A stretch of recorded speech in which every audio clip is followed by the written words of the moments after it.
Explorers! Today we're going to do something a little bit different and I'm really excited. This is going to be our very first recap video.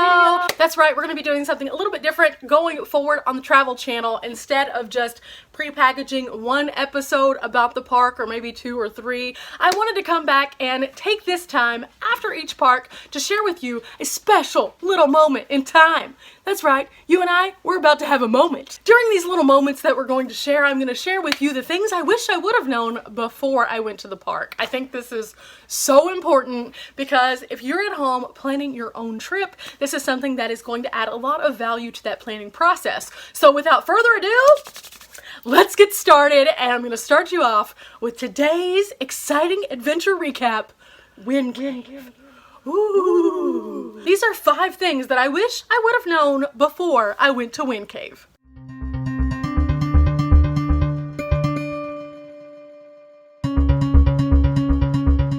Number 1. The main thing that I had no clue about when I went to Wind Cave, it was complete like, what? Moment. Wind Cave is actually world renowned for something called Boxwork. Boxwork is this stuff that goes at the top of the cave, and I'm about to completely geek out on you, but it kind of forms a roof on the cave and it looks like these little square and rectangular boxes. It's actually cave formations that are formed from dripping and sweating and all this cool stuff. Wind Cave is the home of the largest collection of boxwork in the world. I cannot express to you enough how much that I truly enjoyed Wind Cave. However, I didn't get to fully enjoy it, and there's a reason for that. Number 2, there were no elevators. No elevators! No elevators! How does that even work? So basically, for those of you who are watching this video and didn't see the Wind Cave episode, basically what that means is without an elevator, there is no cave. You can't go in if you can't get out. And so there were no operational elevators. So, my tip to you guys at home for number 1 is always call in advance. The reason being that, well, this pretty much limits you at the park.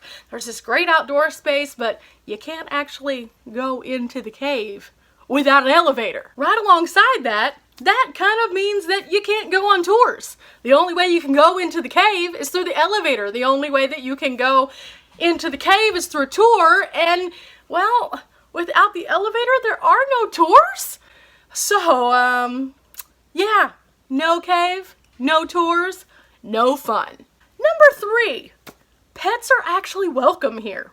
I was kind of surprised. A lot of national parks are really frowning upon pets at this point, but pets are welcome at Wind Cave with a few small criteria. Number 1, they cannot be left unattended.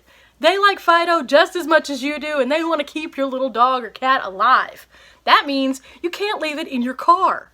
That's a big no-no, guys. Pets are allowed at different areas throughout the park and public spaces. However, they're not allowed in the backcountry, they're not allowed in the public visitor center, and they cannot go in the cave. So you're probably thinking to yourself, okay, so where can my pet go then?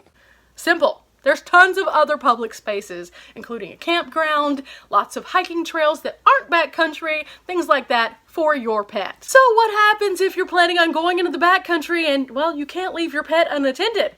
Really simple. They have boarding houses in Hot Springs as well as Custer, and those are both within just a very short distance from Wind Cave. So pets are welcome with a few exceptions. Number 4. Potentially my favorite thing about Wind Cave that I learned was they have so many cool animals there. Like animals!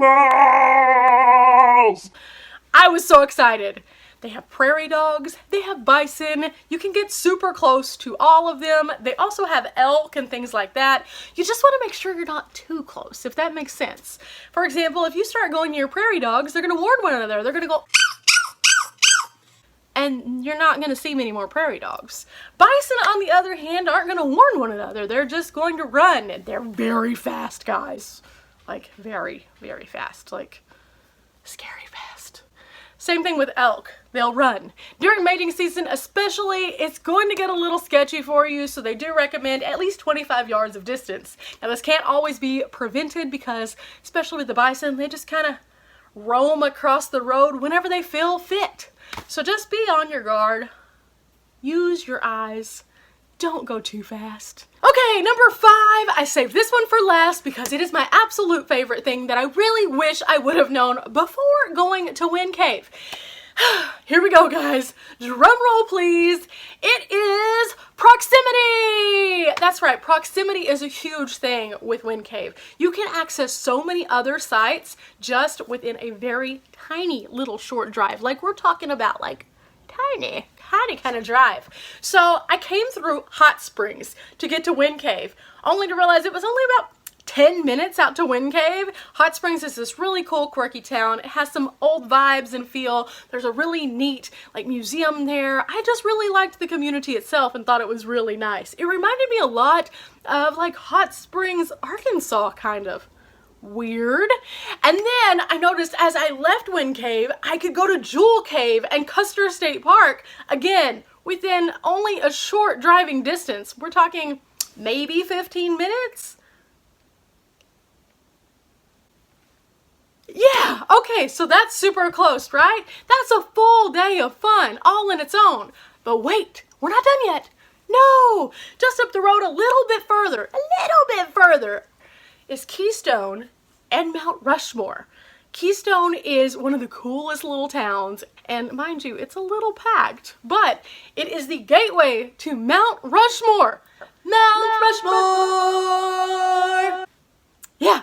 So Wind Cave has access to all of these within like less than 30 minutes of driving and so many other things that I can't even begin to fathom because I was just driving and I'd see a sign and be like, oh my gosh, there's an attraction.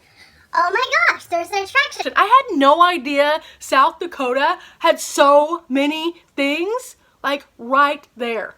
Well, with that being said, I hope you have enjoyed today's top 5 things I wish I would have known before I went to Wind Cave, and I hope that you will check out the other portions of this series as the series of the Pacific Northwest progresses. I have so many cool places that I'm going to show you, and I want to do these recaps to help you plan your next big adventure. If you've enjoyed this, make sure you subscribe, hit the bell for notifications of future uploads, and I will see you guys next time.